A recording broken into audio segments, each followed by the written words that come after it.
Hello everyone, welcome back to the channel. In today's tutorial, I'm going to guide you step by step on how to remove a WordPress plugin using the Hostinger web hosting panel. Now, let's get started. First, open your web browser and go to the official Hostinger website.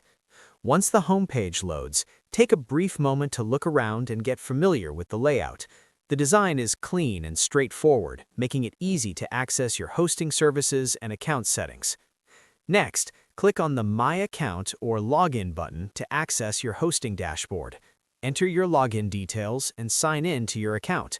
After logging in successfully, you'll be taken to your main control panel, which acts as the central hub for managing all your websites and hosting features. From the dashboard, navigate to the Home section if you are not already there. This is where you can see an overview of your hosting services. Then, find and click on the Websites option.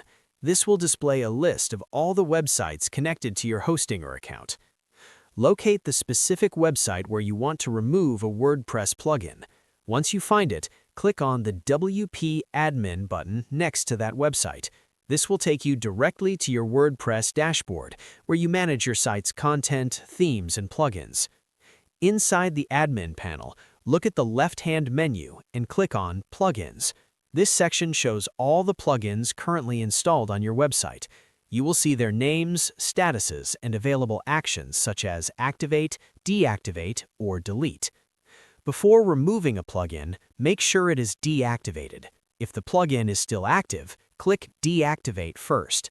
Once it has been deactivated, the Delete option will become available.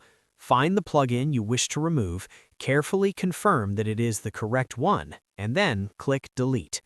After confirming the deletion, WordPress will remove the plugin from your website. And that's it. You have successfully removed a WordPress plugin through your Hostinger web hosting panel. Keeping your plugin list clean can improve site performance and enhance security. Thank you for watching. If this guide helped you, please give it a thumbs up and subscribe for more easy-to-follow hosting and WordPress tutorials.